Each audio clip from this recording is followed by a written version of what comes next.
Hello scholars, कैसे हैं आप। Class 9 chapter 10 work and energy. Old book वालों का चैप्टर 11 है। Book page number 115। Old book वालों के लिए पेज नंबर 148 पे कुछ इन टेक्स्ट क्वेश्चंस हैं। एक ही क्वेश्चन है इस पेज नंबर पे, तो चलिए देखते हैं, इसको करते हैं।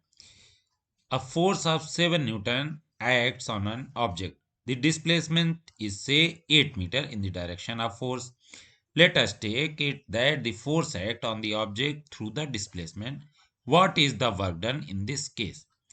एक ऑब्जेक्ट है, ये हमारा ऑब्जेक्ट दिया हुआ, इस ऑब्जेक्ट पे 7 न्यूटन का फोर्स लग रहा है इस डायरेक्शन में, और डिस्प्लेसमेंट भी इसी डायरेक्शन में हो रहा है। ये जो सेंटेंस लिखा है, इस सेंटेंस से कंफ्यूज मत होइएगा कि कुछ और तो नहीं कहानी है। Let us take it that the force act on the object through the displacement.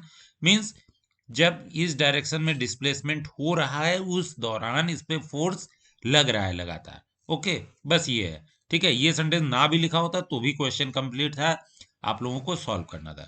ठीक है, अब इस डायरेक्शन में डिस्प्लेसमेंट हो रहा है, डिस्प्लेसमेंट कितना हुआ 8 मीटर का। आपको बताना है कि इस केस में वर्क डन कितना हुआ। वर्क डन क्या होता है, फोर्स कितना है, सबसे पहले तो जो चीजें दी हुई हैं उसको लिख लेते हैं। F equal to 7 newton. Okay, displacement कितना हुआ 8 मीटर। डिस्प्लेसमेंट 1 मीटर है।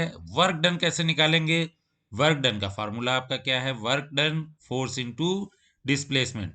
वर्क डन तभी होगा जब फोर्स और डिस्प्लेसमेंट दोनों चीजें होंगी, displacement in the direction of force.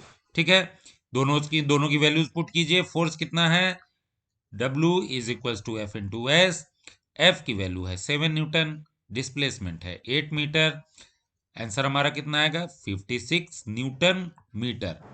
So answer अपना क्या हो गया, work done is 56 newton metre, या हम 56 जूल भी बोलेंगे। Okay, 1 newton metre is equal to 1 joule. Unit आप न्यूटन मीटर लिखिए या जूल लिखिए, वर्क डन की दोनों यूनिट सेम है। ओके, तो इस क्वेश्चन के थ्रू हमने जाना कि डिस्प्लेसमेंट अगर दिया हुआ है और फोर्स दिया हुआ है तो वर्क डन कैसे निकालेंगे। मिलेंगे नेक्स्ट वीडियो में नेक्स्ट इन टेक्स्ट क्वेश्चन को लेकर के। Till then bye.